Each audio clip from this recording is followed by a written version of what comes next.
नमस्कार, मैं हूं अभय कुमार। आप देख रहे हैं अपना खास कार्यक्रम बिहार समाचार। बिहार समाचार में खबरें बिहार की, बातें बिहार की, देश दुनिया की तमाम खबरें जिसे आपको जानना जरूरी है। बिहार समाचार में हम खबर लेते हैं सत्ता के गलियारों से, पंचायत के गलियों से और गांव के चौपालों से, जो आपको रखता है अपडेट और आप रहते हैं आगे।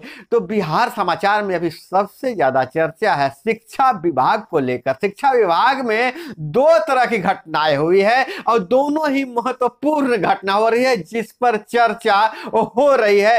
पहला जो है कि के पाठक के वापस लौटने के ही एक्शन में आना, और पाठक ने पत्र लिखकर सारे कमिश्नर से पूछा है कि यह कैसी सर्दी है जो स्कूलों पर ही गिरती है, कोचिंग सिनेमा हॉल पर नहीं गिरती है। और दूसरी शिक्षा विभाग से यह घटना जिसकी चर्चा है कि रामचरितमानस पर विवादित बयान और के पाठक से तलखियों वाले शिक्षा मंत्री चंद्रशेखर का इस विभाग से विदाई और नए शिक्षा मंत्री आलोक मेहता का आगमन, यह दोनों खबरों पहले हम लेते हैं। तो के पाठक ने पत्र जारी करके सभी कमिश्नर से पूछा कि भाई बात बात पर आप जो स्कूल बंद करने का डिसीजन लेते हैं उस पर रोक लगनी चाहिए। उन्होंने स्पष्ट 6 बिंदुओं में पूछा है कि धारा 144 के तहत आप विद्यालय बंद करते हैं, जब इन्हें इन्वॉक करते हैं तो सारे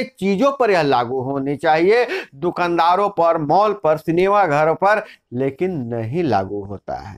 उन्होंने स्पष्ट निर्देश दे दिया है, एक तरह से चेतावनी दे दिया है कि शिक्षा विभाग में ज्यादा हस्तक्षेप आप नहीं कीजिए। हमारा विद्यालय 9 से 5 बजे तक खुला रहेगा। इसके अगर समय में आप बदलाव करना चाहते हैं जिलाधिकारी महोदय, तो आप पहले शिक्षा विभाग को चिट्ठी लिखिए, शिक्षा विभाग से को सूचना दीजिए, शिक्षा विभाग आदेश जारी करेगा। अब कोई ऐसे ही नहीं कर पाएगा। और वहीं इनके चिट्ठी आते के साथ लखीसराय के डीएम ने स्कूल खोलने का आदेश दिया, तो नालंदा डीएम ने छुट्टी 23 तक बढ़ा दी।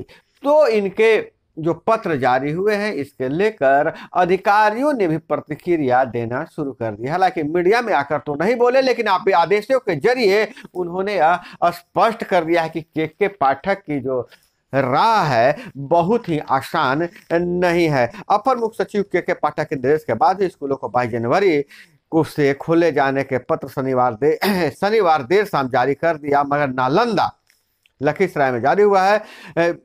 के पाठक ने जारी कर दिया है, लेकिन नालंदा डीएम ने स्कूलों को 20 जनवरी तक छुट्टी को बढ़ाकर 23 जनवरी तक कर दिया। नालंदा डीएम शशांक शुभंकर ने आदेश जारी कर कहा कि ठंड के कारण स्कूलों में छुट्टी 23 जनवरी तक के लिए बढ़ा दी गई है। इस दौरान प्री स्कूल से लेकर 8 वर्ग तक स्कूल बंद रहेंगे, आंगनवाड़ी केंद्र भी बंद रहेंगे। अब यह मामला क्या किस तरफ जाता है, क्या जिला पदाधिकारी और के पाठक में ठन जाएगा? यह जो मामला है बहुत ही गंभीर है और यह चुनौती अब आ गई है नए मंत्री आलोक मेहता पर। आलोक मेहता की सबसे बड़ी जिम्मेवारी है कि अपर मुख्य सचिव से सामंजस्य बैठाना, अपर मुख्य सचिव से सामंजस्य बैठाकर उसके बाद जो टकराव की स्थिति है इसको नियंत्रित करना। आलोक मेहता को नए शिक्षा मंत्री बनाया है चंद्रशेखर को गन्ना उद्योग व ललित को पीएचडी के अलावा राजस्व भूमि सुधार मंत्रालय दिया गया है। जो यह दूसरा जो सबसे बड़ा है फेरबदल वाली खबर है। बिहार सरकार ने शनिवार के देर रात राज्य मंत्रिमंडल ने बड़ा फेरबदल कर दिया है। 2 कैबिनेट मंत्रियों का विभाग बदल दिए गए हैं, जबकि एक मंत्री को अतिरिक्त विभाग का प्रभार सौंपा गया है। रामचरितमानस पर टिप्पणी, जैसा मैं पहले ही कह दिया था कि रामचरितमानस पर टिप्पणी किए थे चंद्रशेखर, उसके कारण इन पर यह कार्रवाई की गई है। और नीतीश सरकार की अब तक की भूमि राजस्व मंत्री संभाल रहे आलोक मेहता को राज्य के नए शिक्षा मंत्री बनाए गए हैं। चंद्रशेखर को गन्ना उद्योग मंत्री बनाया गया है। मुख्यमंत्री नीतीश कुमार की सलाह पर बिहार के राज्यपाल राजेंद्र विश्वनाथ आर्लेकर ने इस पर सहमति दे दी है। और सबसे ज्यादा जो चर्चा है कि मंत्री चंद्रशेखर के विभाग बदलने पर, डॉक्टर चंद्रशेखर का विभाग बदले जाने की चर्चा काफी समय से हो रही है। शिक्षा विभाग के अपर मुख्य सचिव के पाठक के साथ कई विषयों पर चंद्रशेखर के मतभेद थे, यह सबको पता है। और श्री पाठक के विभाग में कार्यभार संभालने के बाद से शिक्षा मंत्री आप सचिव बाकी यादव ने उनके क्रियाकलाप पर सवाल उठाए थे। उन्होंने मंत्री के निर्देश पर पीत पत्र भी जारी किया था। इससे नाराज शिक्षा के पाठक ने विभाग में उनकी भौतिक उपस्थिति पर रोक लगा दी थी। लेकिन एक चर्चा यह है कि टीएन सेशन के बाद अगर कोई अधिकारी बिहार में चर्चा में है तो वह के पाठक ही है। उन्होंने लगातार कई एक्शन लिए हैं। अगर कोई अपने विभाग के ही अगर कोई आप सचिव कुछ किया है तो उसके भौतिक उपस्थिति पर ही रोक लगा दिया था। तो यह बहुत बड़ी खबर है बिहार के लिए। अब दूसरी खबर यह है कि बिहार के युवाओं का होगा स्किल सर्वे। बिहार के युवाओं का स्किल सर्वे होगा। बिहार के युवाओं के दिलचस्पी किस क्षेत्र में है, इसका सर्वे होगा। श्रम संसाधन विभाग ने घर घर जाकर स्किल सर्वे का निर्णय लिया है। इसके लिए विभाग निजी एजेंसियों की सहायता लेगा। सर्वे का मकसद राज्य के युवाओं की रुचि और उसकी योग्यता को जानना है ताकि बिहार में उपलब्ध औद्योगिक इकाइयों की जरूरतों के रूप में पाटा जा सके।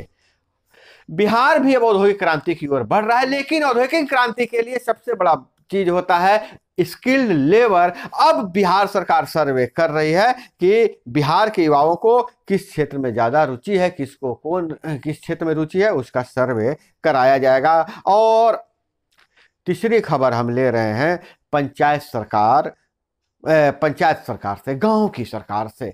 पंचायत सरकार भवन के लिए 13,000 करोड़ रुपए जारी कर दिए। 1,300 करोड़ रुपए जारी किए हैं, माफ कीजिएगा, 1,300 करोड़ रुपए जारी किए गए हैं।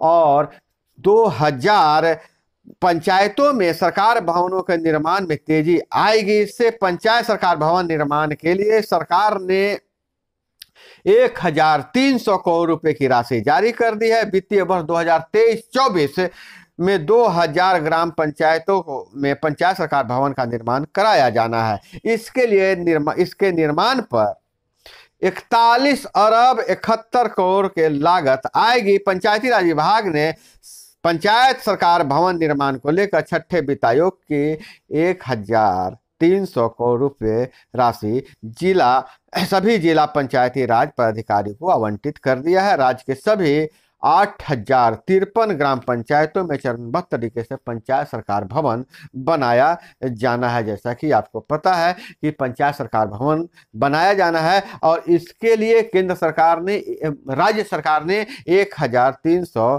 करोड़ रुपए जारी कर दिए गए हैं। और बहुत बड़ा जो खबर यह निकल कर आ रही है कि अब बिहार के जिलों में आपदा प्रबंधन प्रशिक्षण केंद्र बनाए जाएंगे। सारी की सारी खबरें आपके बहुत जानकारी की है और यह आपको अपडेट होना बहुत जरूरी है।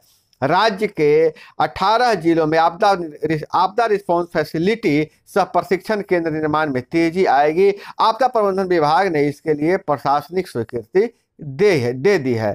7 जिलों में ए टाइप और 11 में सामान्य यानी बी टाइप केंद्र बनाया जाएगा। आपदा प्रबंधन विभाग इन केंद्रों के निर्माण की प्रशासनिक स्वीकृति दे दी है। केंद्र निर्माण के बाद आपदा की स्थिति में राहत कार्य में तेजी और प्रभावी होंगे। केंद्र संचार उपकरणों से लैस होगा। यहाँ SDRF के रहने, प्रशिक्षण व आपदा के सही परिस्थितियों से निपटने की व्यवस्था होगी। अगले 2 वर्षों में इस केंद्र का निर्माण का लक्ष्य रखा गया है। आपदा प्रशिक्षण केंद्र अब हर जिलों में बनाया जाएगा। हर जिले में आपदा प्रशिक्षण केंद्र बन जाएगा और वहां अब आपदा की स्थिति में किसी भी तरह की कोई परेशानी जिलों में नहीं होगी। और इधर अगर हम बात करें आंगनवाड़ी सेविका सहायिका के हवाले से, तो आंगनवाड़ी सेविका सहायिका का मानदेय बढ़ाया जाएगा।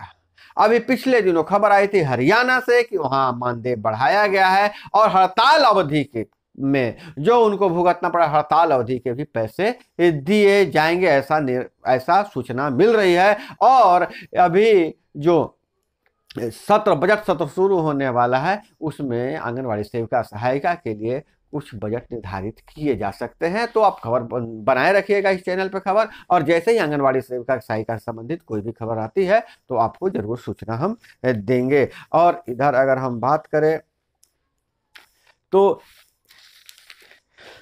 विज्ञापन पॉलिसी बिहार में बदलेगा। 10 साल बाद अगले महीने से नई विज्ञापन नीति लागू होगी, और 10 सालों से अधिक वक्त भी जाने के बाद ही राज्य में नई विज्ञापन नीति को लागू करने की तैयारी शुरू कर दी गई है। नगर विकास विभाग ने नई विज्ञापन पॉलिसी के तहत नियमावली व रेगुलेशन तैयार कर लिया है। विभाग ने किसी तरह के विज्ञापन के लिए पूरा ड्राफ्ट तैयार कर लिया है। शहरों के हिसाब से शुल्क निर्धारण होगा। सालाना 50 करोड़ से अधिक की हानि हो रही थी अभी, इसलिए नई विज्ञापन नीति की जरूरत है। 2012 से ही होल्डिंग पॉलिसी ठप है। और इधर अगर नीतीश टीम में 21 से ज्यादातर पुराने चेहरे को रखा गया है, लेकिन बहुत बड़ा बदलाव हो गया है। ललन को आउट कर दिया गया है। जदयू के राष्ट्रीय अध्यक्ष और मुख्यमंत्री नीतीश कुमार ने शनिवार को अपनी संगठन की टीम घोषित की। 11 नेताओं की इस टीम में ज्यादातर पुराने चेहरे हैं। सबसे खास तैनाती वशिष्ठ नारायण सिंह की रही है, वे उपाध्यक्ष बने। पिछली टीम में मंगनी लाल मंडल उपाध्यक्ष थे। माना जा रहा है कि नीतीश ने वशिष्ठ को उपाध्यक्ष बनाकर पार्टी में अनुभव पर भरोसा की तवज्जो दिया है, जिसमें धनंजय सिंह को बाहर का रास्ता दिखा दिया गया है। 2 सचिव भी किनारे हो गए, रविंदर सिंह और संजय वर्मा। और नीतीश कुमार की नई टीम में ललन को जगह नहीं दिया गया है। तो सोशल इंजीनियरिंग के मास्टर नीतीश कुमार अपनी पार्टी में भी किस तरह से फेरबदल करते हैं, उनके पार्टी के लोगों को भी पता नहीं रहता है। और इधर बिहार के अगर कैरियर की बात करें तो इंजीनियरिंग की तुलना में मेडिकल क्षेत्र में ज्यादा दिलचस्पी ले रहे हैं बिहार के स्टूडेंट। अब बिहार के स्टूडेंट इंजीनियर बनने से ज्यादा डॉक्टर बनने में भरोसा रख रहे हैं। इस क्षेत्र में अब ज्यादा रुचि रखा जा रहा है। और खास करके जदयू कार्यालय में बैस समाज के 600 लोगों ने ली पार्टी की सदस्यता, जिसमें कंचन गुप्ता प्रमुख रूप से हैं शामिल। पहले कंचन गुप्ता जदयू में ही थी, लेकिन अब फिर बीच में वह जदयू से बाहर चली गई थी, और ललन के हटने के साथ ही फिर भी जदयू में चली आई है। नीतीश कुमार ने लौटाया बिहार का पुराना गौरव। इन्वेस्टर का विश्वास मजबूत हुआ है। जदयू कार्यालय में बैस समाज के 600 लोगों ने ली पार्टी के सदस्यता। और इधर अगर हम बात करें तो शनिवार को 600 अधिक लोगों ने सदस्यता ली है, जिसकी अध्यक्षता विधान पार्षद ललन सर्राफ ने की है। इस दौरान पार्टी के प्रदेश अध्यक्ष उमेश सिंह कुशवाहा ने कहा है कि नीतीश कुमार ने दानवीर भामा सिंह की जयंती को राजकीय सम्मान समारोह के रूप में मनाने की एवं राजधानी पटना में उनकी आदमकद प्रतिमा स्थापित कराई है। तो अब भाजपा के वैश्य वोटों पर सेंध लगाने के लिए नीतीश कुमार ने बहुत बड़ा दांव खेल दिया है। और वहीं अगर हम बात करें कि राम जन्मभूमि को लेकर, तो पूरा देश अभी राममय है, और जगह जगह राम जन्मभूमि में प्राण प्रतिष्ठा की तैयारी चल रही है। बिहार के हर कस्बे, हर गांव, हर पंचायत, हर मंदिर से राम धुन सुनाई दे रहा है। तो कहीं दिए की बिक्री बढ़ गई है और सजावट की सामान खरीदी जा रही है। तो पूरे बिहार में राम जन्मभूमि में प्राण प्रतिष्ठा की तैयारी चल रही है। आपके शहर में तैयारी कैसे चल रही है वो जरूर बताइएगा। और राम भक्तों का सैलाब अयोध्या में पहुंच चुका है, और अयोध्या छावनी बना हुआ है। तो इधर पूरा जो अयोध्या है से पूरा वीआईपी बना हुआ है। कहा जा रहा है कि इससे सुंदर कभी अयोध्या दिखा नहीं था, और अयोध्या अभी स्वर्ग नगरी लग रहा है, बिल्कुल एकदम स्वर्ग दिख रहा है। तो दोस्तों, आपके शहर में, आपके गांव में कौन सी तैयारी चल रही है, और यह खबर या जो बुलेटिन है आपको कैसा लगा कमेंट में जरूर बताइएगा। और इसी तरह से खबरों के लिए जुड़े हमारे साथ। तो हमसे जुड़ने के लिए क्या करना है, लाल वाला जो सब्सक्राइब बटन है उसको जरूर दबा दीजिए। वीडियो पसंद आए तो लाइक जरूर कीजिएगा। मिलते हैं अगले वीडियो में। जय हिंद, वंदे मातरम।